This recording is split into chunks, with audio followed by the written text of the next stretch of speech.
इस जीप में north Korean military का वो सोल्जर बैठा है जो किम जोंग उन की पॉलिसी से तंग आकर जीप को तेजी से भगाता हुआ बॉर्डर क्रॉस करने की कोशिश कर रहा है। इसको अच्छी तरह मालूम है कि या तो ये मारा जाएगा या कम से कम जख्मी तो जरूर होगा। तो फिर ऐसी भी क्या मजबूरी हो गई जो ये इतना बड़ा कदम उठाने जा रहा है, इस बारे में आपको आगे चल के बताएंगे। लेकिन नॉर्थ कोरिया दुनिया का सबसे बड़ा जेल क्यों माना जाता है और यहाँ से जिंदा भाग निकलना आखिर नामुमकिन क्यों है। ज़ेम टीवी की वीडियोस में एक बार फिर से खुशामदीद। नाजरीन, नॉर्थ कोरिया से बगैर परमिशन के निकलना किम जोंग उन की नजर में गद्दारी है, जिसकी कम से कम सजा उम्र कैद और ज्यादा से ज्यादा मौत है। यहाँ तक के नॉर्थ कोरिया के अंदर भी एक प्रोविंस से दूसरी प्रोविंस बगैर इजाजत के जाना जुर्म माना जाता है। तकरीबन हर ऑर्गेनाइजेशन का मानना है कि दुनिया में सबसे बुरा human right record north Korea के पास है। यहाँ तमाम मर्दों को नॉर्थ कोरियन मिलिट्री में कम से कम 10 साल सर्व करना लाजमी है। फ्री स्पीच जैसी कोई चीज यहाँ मौजूद नहीं और जो भी मीडिया है वो स्टेट के कंट्रोल में है। ये दुनिया का वाहिद ऐसा मुल्क है जहाँ सजा उसको भी मिलती है जिसके रिश्तेदारों ने कोई जुर्म किया हो। 2009 में यहाँ 2 साल के बच्चे को भी उम्र कैद की सजा सुनाई गई, सिर्फ इस वजह से कि उसके पेरेंट्स के पास से बाइबल की किताब मिली थी। क्योंकि नॉर्थ कोरिया में किसी रिलीजन को फॉलो करना भी जुर्म माना जाता है। यहाँ बाहर की दुनिया से किसी फॉरेनर का आना भी काफी मुश्किल है और अगर किसी फॉरेनर को यहाँ आने की परमिशन मिल भी जाए तो उसके पूरे ट्रिप के दौरान साये की तरह उस पर नजर रखी जाती है और उसको सिर्फ उन्हीं जगहों पर लेके जाया जाता है जहाँ सिर्फ वो कुछ देखने को मिले जो हुकूमत दिखाना चाहती है। कई मर्तबा तो फॉरेनर्स को भी मार दिया जाता है अगर वो नॉर्थ कोरिया में कोई भी ऐसी हरकत करें जो लोकल लॉ के खिलाफ हो, जैसा कि ऑटो वैम्पियर के साथ हुआ था। ये यूएस सिटीजन थे जिन्होंने 2015 में नॉर्थ कोरिया विजिट किया था। 2016 में इनको तब अरेस्ट किया गया जब उन पर इल्जाम लगाया गया कि उन्होंने अपने होटल रूम से गवर्नमेंट का प्रोपेगेंडा पोस्टर हटाया है। इस इल्जाम के लिए इनको 15 साल की कैद सुनाई गई, लेकिन एक ही साल के बाद ये नॉर्थ कोरिया के प्रिजन कैंप के अंदर ही कोमा में चले गए और उनको वापस अमेरिका भेज दिया गया। वापस अमेरिका पहुंचने के कुछ ही दिनों के बाद ये उन जख्मों की ताब ना लाते हुए चल बसे जो इनके ब्रेन पे लगी थी। नॉर्थ कोरिया में इनके साथ क्या सलूक किया गया ये आज तक किसी को भी मालूम नहीं है। इसी सब के नतीजे में ऐसा माना जाता है कि नॉर्थ कोरिया एक बहुत बड़ा जेल है जहां लोग आज़ाद रहकर भी गुलामों की सी जिंदगी गुजारते हैं। यही वजह है कि नॉर्थ कोरिया के लोग यहाँ से भागने की हर मुमकिन कोशिश करते रहते हैं, लेकिन ऐसा करना किसी भी सूरत में आसान नहीं है और इसकी सबसे बड़ी वजह नॉर्थ कोरिया की जियोग्राफी है। नॉर्थ कोरिया के वेस्ट पे येलो सी जबकि ईस्ट पे सी ऑफ जापान लगता है, जहां नॉर्थ कोरियन नेवी का इतना सख्त पहरा रहता है कि किसी भी इल्लीगल बोट का करीब आना भी पॉसिबल नहीं है। इसके साउथ में साउथ कोरिया है जो कि नॉर्थ कोरिया के सबसे बड़े दुश्मनों में से एक है। इसी वजह से इसके करीब समंदर में पहरा बहुत ज्यादा सख्त रहता है। नॉर्थ कोरिया से भागने वालों के पास साउथ कोरिया से अच्छा ऑप्शन और कोई नहीं है। वो इसलिए नहीं क्योंकि साउथ कोरिया एक बहुत ही डेवलप्ड और फ्री कंट्री है, बल्कि उसका रीजन ये है कि साउथ कोरिया तमाम नॉर्थ कोरियंस को अपना ही सिटीजन मानता है। यानी नॉर्थ कोरियन आर्मी से बचकर अगर कोई ये लाइन क्रॉस करने में कामयाब हो जाए तो ये कदम उसकी जिंदगी बदल सकता है, लेकिन सिर्फ तब जब वो जिंदा पहुंचने में कामयाब हो। क्योंकि नॉर्थ कोरिया ने अपने इस बॉर्डर पे इतनी ज्यादा आर्मी बिठाई हुई है कि यहाँ से इंसान तो क्या कोई परिंदा भी बॉर्डर क्रॉस करने से पहले 100 बार सोचेगा। ये वीडियो 2017 की है जब एक नॉर्थ कोरियन सोल्जर तेजी से अपनी जीप साउथ कोरिया की तरफ लेके जा रहा था। बॉर्डर गार्ड को मालूम पड़ा तो उन्होंने उसको चेज किया और उस पर फायर खोल दिए। वो अपनी जीप छोड़कर बॉर्डर की तरफ भागा, लेकिन नॉर्थ कोरियन सोल्जर्स ने उस पर कई फायर किए। खुशकिस्मती से वो साउथ कोरिया में एंटर तो हो गया, लेकिन कई गोलियां अपने जिस्म पर खाने के बाद। उसके बाद शाम को साउथ कोरियन सोल्जर्स आए और उसको घसीट कर अपनी हिफाजत में ले लिया। ऐसे ही कई अटेम्प्ट्स नॉर्थ कोरियन सिविलियंस ने भी किए हैं, जिनमें से ज्यादातर तो मौके पे ही मारे गए, पर जो साउथ कोरिया आने में कामयाब हुए वो भी गोलियों के जख्मों की वजह से ज्यादा वक्त जिंदा ना रह सके। नॉर्थ कोरिया से डायरेक्टली साउथ कोरिया भागना अपनी मौत को दावत देने जैसा ही है, क्योंकि इस बॉर्डर पे नॉर्थ कोरिया ने करीब 7,50,000 सोल्जर्स डिप्लॉय कर रखे हैं।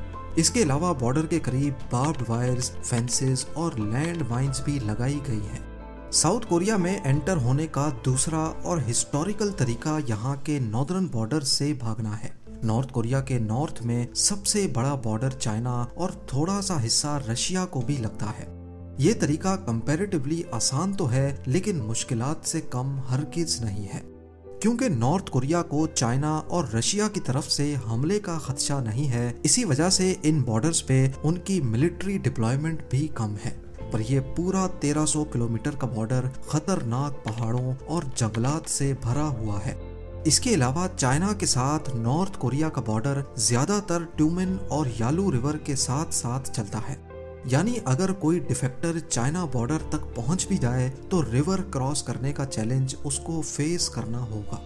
इसके लिए डिफेक्टर्स और स्मगलर्स सर्दियों का वेट करते थे जब दोनों रिवर्स फ्रीज हो जाती थी, और वो सिंपली उसके ऊपर से चलकर बॉर्डर क्रॉस करते थे। इसी तरह ये तरीका सख्त गर्मियों में भी काम कर जाता था, जब दरिया का लेवल बहुत कम हो जाता है। चाइना या रशिया पहुंचने पर डिफेक्टर्स के लिए खतरा अभी टलता नहीं था, क्योंकि नॉर्थ कोरिया की चाइना और रशिया के साथ मिलिट्री अलायंस थी, जिसका मतलब है कि अगर उन्होंने किसी नॉर्थ कोरियन डिफेक्टर को अपनी जमीन से पकड़ा तो वो उसको सीधा नॉर्थ कोरिया के हवाले कर देते थे, और फिर जो नॉर्थ कोरिया उनके साथ हशर करता था उसका अंदाजा लगाना मुश्किल नहीं है। लिहाजा चाइना और रशिया पहुंचने पर उनका काम खत्म नहीं होता था, बल्कि उनको अब यहाँ से भी भागकर किसी और सेफ कंट्री में जाना होता था। चाइना के साउथ में म्यांमार और लाओस हैं, पर ये दोनों कंट्रीज भी नॉर्थ कोरियन डिफेक्टर्स को अपनी टेरिटरी से पकड़कर वापस नॉर्थ कोरिया ही भेज देती थी। लिहाजा अब ऑप्शन बचता था थाईलैंड, वियतनाम और मंगोलिया, जिनका डायरेक्ट बॉर्डर चाइना के साथ लगता है। ये एक तरह से डिफेक्टर्स के लिए सेफ कंट्रीज मानी जाती थी, क्योंकि जैसा कि आपने जाना कि साउथ कोरिया तमाम नॉर्थ कोरियंस को भी अपना ही सिटीजन मानता है, इसीलिए ये तीनों कंट्रीज नॉर्थ कोरियन डिफेक्टर्स को वापस नॉर्थ नहीं बल्कि साउथ कोरिया भेज देती थी। तो डिफेक्टर्स का प्लान ये होता था कि वो पहले चाइना या रशिया में एंटर होकर थाईलैंड, वियतनाम या मंगोलिया का रुख करें, और फिर वहां पहुंचकर अपने आप को वॉलंटियरली अथॉरिटीज के सामने सरेंडर कर दें, और वहां से उनको जहाज में बिठाकर साउथ कोरिया भेज दिया जाता था, जहां वो अपनी नई जिंदगी की शुरुआत कर पाते थे। 1990 से अब तक टोटल 34,000 नॉर्थ कोरियंस भागकर साउथ कोरिया पहुंचने में कामयाब हो चुके हैं। असल में उस दौर में नॉर्थ कोरिया को सोवियत यूनियन की सपोर्ट हासिल थी, लेकिन 1991 में सोवियत यूनियन के कोलैप्स के बाद नॉर्थ कोरिया की ये सपोर्ट खत्म हो गई, और अमेरिका ने भी इस पर काफी सैंक्शंस लगाना शुरू कर दी। इस पॉइंट पर नॉर्थ कोरिया के हालात इतने खराब हो गए कि यहाँ के लोग खाने पीने को भी तरसने लगे। एस्टीमेट्स के मुताबिक इस दौरान यहाँ 35 लाख लोग बेसिक जरूरियात ना मिलने की वजह से मर गए। तभी काफी लोगों ने 1991 के बाद ही यहाँ से भागने का इरादा किया। हर गुजरते साल नॉर्थ कोरिया से भागने वालों की तादाद बढ़ती ही चली गई, यहाँ तक के कहत साली खत्म हो जाने के बाद भी डिफेक्टर्स का सिलसिला बढ़ता ही चला गया, और 2009 में रिकॉर्ड डिफेक्टर्स नोटिस किए गए, जिनकी तादाद 3000 तक पहुंच चुकी थी। 2010 और 2011 में भी डिफेक्टर्स की तादाद ज्यादा ही रही, लेकिन फिर 2012 की स्टार्टिंग में कुछ ऐसा हुआ जिसकी वजह से डिफेक्टर्स की तादाद अचानक से 50% कम हो गई। वो शख्स जिसने 1994 के बाद से नॉर्थ कोरिया को रूल किया था, वो चल बसा, और अब गद्दी संभालने की बारी थी उसके बेटे किम जोंग उन की।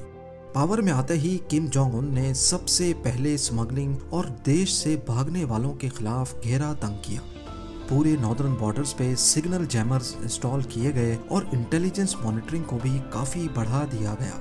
बॉर्डर पे फेंस लगा दी गई और मिलिट्री पेट्रोलिंग भी बढ़ा दी गई।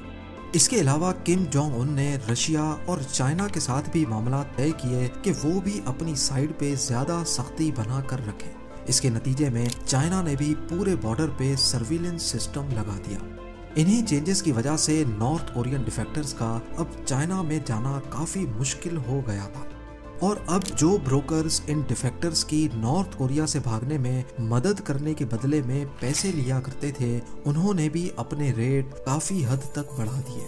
2007 में जो चाइनीज ब्रोकर्स ये काम $2000 में किया करते थे, सख्ती होने के बाद 2017 में उन्होंने एक डिफेक्टर से $15,000 लेना शुरू कर दिए। ज्यादातर नॉर्थ कोरियंस जिनकी सालाना इनकम ही $2000 के इक्विवेलेंट है, उनके लिए अब इतनी ज्यादा रकम इकट्ठा करना नामुमकिन हो चुका था। यही वजह है कि 2012 के बाद से, यानी किम जोंग उन के पावर में आने के बाद से, हर गुजरते साल डिफेक्टर्स की तादाद कम होती गई और 2019 में सिर्फ 1000 डिफेक्टर्स ही यहाँ से भागने में कामयाब हो सके। लेकिन फिर 2020 में कुछ ऐसा हुआ जिससे अब नॉर्थ कोरिया से भागना करीब इम्पॉसिबल हो गया है। 2019 के एंड में जब चाइना में पहला कोविड-19 का केस बना था, उसके 2 महीने के बाद नॉर्थ कोरिया दुनिया की पहली कंट्री थी जिसने अपने तमाम बॉर्डर्स को पूरी तरह से बंद कर दिया, क्योंकि वो नहीं चाहते थे कि कोविड का एक भी केस कभी नॉर्थ कोरिया तक पहुंच सके। नॉर्थ कोरिया में किसी भी मीडियम से जाने और बाहर निकलने पर पूरी तरह से पाबंदी लगा दी गई। ऐसा करना नॉर्थ कोरिया के लिए जरूरी भी था, क्योंकि यहाँ की 42% पॉपुलेशन को आज भी सही से खाना नहीं मिल पाता, यानी उनकी बॉडी में कोविड-19 वायरस बर्दाश्त करने की ताकत ही नहीं है। इसके साथ साथ अगस्त 2020 में नॉर्थ कोरियन मिलिट्री ने नॉर्दर्न बॉर्डर पेट्रोल को शूट टू किल का ऑर्डर दे दिया, यानी उनको फुल अथॉरिटी दे दी गई कि अगर वो चाइना बॉर्डर पे किसी को जाते या आते देखें तो उसी वक्त उसको गोली मार दें। यही वजह है कि पिछले 3 सालों से यहाँ से भागने वालों की तादाद करीब ना होने के बराबर है और नॉर्थ कोरिया एक बहुत बड़े जेल की मानिंद बन चुका है, जहाँ लोग ना कोई रिलीजन फॉलो कर सकते हैं और ना ही बाहर की दुनिया से किसी भी तरह कांटेक्ट में रह सकते हैं। गूगल, फेसबुक, यूट्यूब तो दूर की बात, यहाँ पर इंटरनेट भी सिर्फ गवर्नमेंट ऑफिसेज में ही इस्तेमाल किया जाता है और उस पर भी सिर्फ वो वेबसाइट्स खुलती हैं जो नॉर्थ कोरियन गवर्नमेंट ने ही बनाई हैं। उनके पास फोन्स तो हैं, लेकिन वो फोन्स लोकली असेंबल्ड हैं, जिनमें ऐसे सॉफ्टवेयर्स इंस्टॉल किए गए हैं जो लोगों की फोन एक्टिविटी को मॉनिटर करते हैं।